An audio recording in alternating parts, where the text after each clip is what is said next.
Hello chers élèves, nous allons aujourd'hui parler de la factorisation d'une expression et toujours en utilisant la distributivité. Donc vous avez à votre écran la formule de distributivité, mais vous avez vu, je ne l'ai pas marqué comme d'habitude, je l'ai marqué dans l'autre sens. C'est-à-dire que normalement, on écrivait d'abord k facteur de a plus b est égal à k fois a plus k fois b. Et cette fois-ci, j'écris d'abord 4 fois a plus 4 fois b est égal à 4 facteur de a plus b. Alors pourquoi je l'écris comme ça?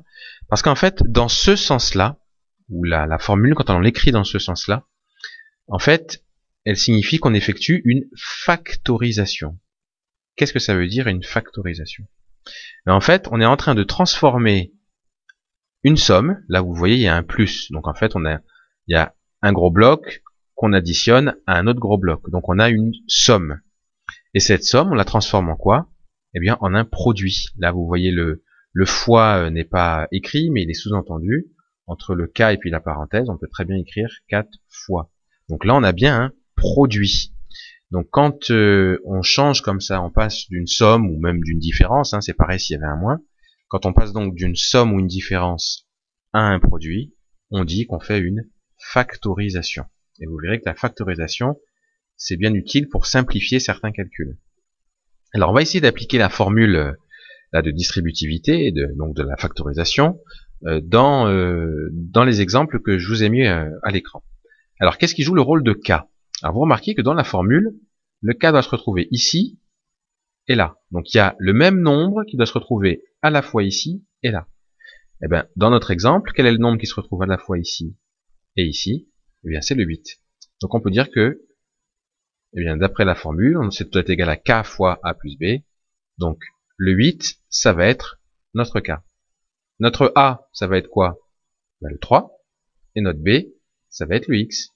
Donc je peux dire que ça, c'est 8 facteur de 3 plus X. Donc là, j'ai factorisé. On va essayer de faire la même chose dans les exemples d'en dessous.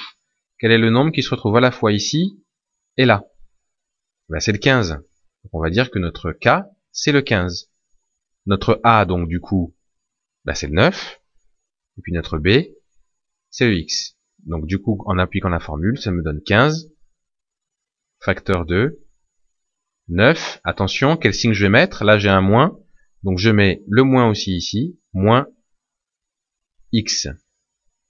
Alors comment est-ce qu'on peut savoir qu'on ne s'est pas trompé? Eh bien, il suffit en fait dans votre tête, de redistribuer le résultat. Et effectivement, si vous redistribuez le résultat, par exemple pour le premier, ben vous aurez, quand vous partez d'ici, que vous essayez de redistribuer, vous faites 8 fois 3 plus 8 fois x, et ben ça correspond à ce qu'on avait au début, 8 fois 3 plus 8 fois x. Pareil pour le deuxième. Alors je vous disais que c'est bien utile la factorisation pour simplifier un calcul littéral. Alors regardez, si j'ai quelque chose comme ça, 2b plus 7b.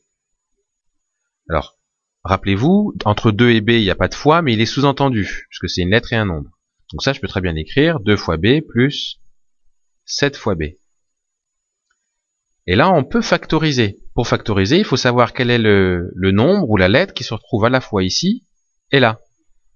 Ben, c'est le b. Donc en fait, notre k, ça va être le b. Notre a, ça va être le 2. Et puis notre b dans la formule, là, ça va être le 7. Donc ça, je peux dire que c'est égal à b facteur de 2 plus 7. Alors ça tombe bien parce que 2 plus 7, on peut le calculer. Alors qu'avant, on pouvait pas calculer 3 plus x, là, dans l'exemple du début, on peut pas calculer. 9 moins x, ben c'est pareil, on peut pas calculer. Alors que 2 plus 7, on peut calculer. Et 2 plus 7, ça fait combien? Ben ça fait 9. Donc là, c'est comme si j'avais b fois 9. Et b fois 9, rappelez-vous, on peut l'écrire plus simplement. On peut dire que c'est 9b. Donc vous voyez, en fait, quand on a la même lettre, ici et là, ben c'est comme si en fait il nous suffisait d'additionner le 2 et le 7, et de rajouter le b, pour avoir le résultat ou la simplification. Là, ça donne 9b. Autre exemple, 6y moins y. Alors 6y, on peut dire que c'est 6 fois y, on est d'accord. moins, alors y c'est pareil que y fois 1. Donc je peux écrire y fois 1 ici. Et là, bah, qu'est-ce qui se retrouve à la fois ici et là? Bah, c'est mon y. Donc le k, ça va être y. Donc je veux dire que c'est y facteur 2. Mon a, c'est le 6. Mon b, c'est le 1. Et donc, attention, comme j'ai un moins 1 au tout début, c'est 6y moins y. Là, j'ai mon moins 1. Et là, c'est pareil. 6 moins 1, je peux le calculer, ça fait 5.